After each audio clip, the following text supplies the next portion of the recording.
Good morning. Hello YouTube family, Riya Pal Payel YouTube channel থেকে আবার একটা ব্লগ নিয়ে তোমাদের সাথে চলে আসলাম। সো ঘুম থেকে উঠে গেছি, জানি না আজকে হয়তো দিদি বাড়ি যেতে হবে।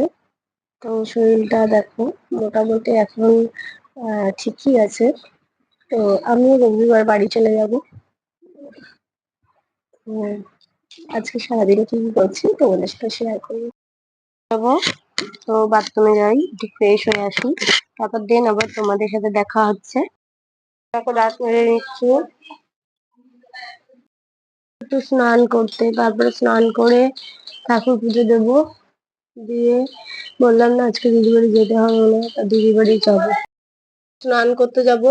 আর ওই দেখো দাদা এসে পাখাটা ঠিক করে দিয়ে গেল, পাখাটা আওয়াজ হচ্ছিল। তো স্নান করে এসে ঠাকুর পুজো দিতে হবে, স্নানটা করে আসে। দেখো পুজো দেওয়া কমপ্লিট, আর ওখানে টিভি দেখছে। আমার পুজো দেওয়া ডান। দিদি বাড়ি, এই যে মোবাইল নিয়ে বসে পড়েছে। এই দেখো চলে আসলাম, এই যে গেম খেলছে। এই যে আমার দিদি।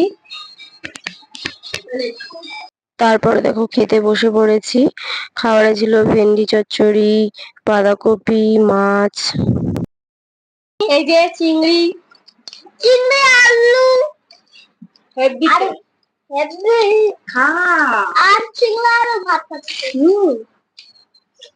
শসা, শসা আর ভাত, চিংড়ি ভাত। এবার খাওয়া দাওয়া হয়ে গেছে, এই জানি খাওয়া দাওয়া শেষ কমপ্লিট। তো এরা যে উপরে উঠে বসে আছে, আর আমার মা খাবে এখন, তারপরে আমরা বাড়ি চলে যাবো। ঘুমিয়ে পড়ছি। আমরা এখন একটু যাব, বেরাবো, দেখো টাকা খুঁজছিল। তারপরে দেখো রাতের খাবার বানাচ্ছে, এটা হলো এগরোল টাইপের একটু করে দিয়েছিল, ডিম দিয়ে ভেজে, আর ভালোই খেতে ছিল, আমি খেয়ে নিচ্ছিলাম। সো দেখতেই পাচ্ছ খাচ্ছি। আর সবাই একটু চ্যানেলটা সাবস্ক্রাইব দেবে, পাশে থাকা বেল আইকনটা ক্লিক করো আর আমার ভিডিও দেখার জন্য।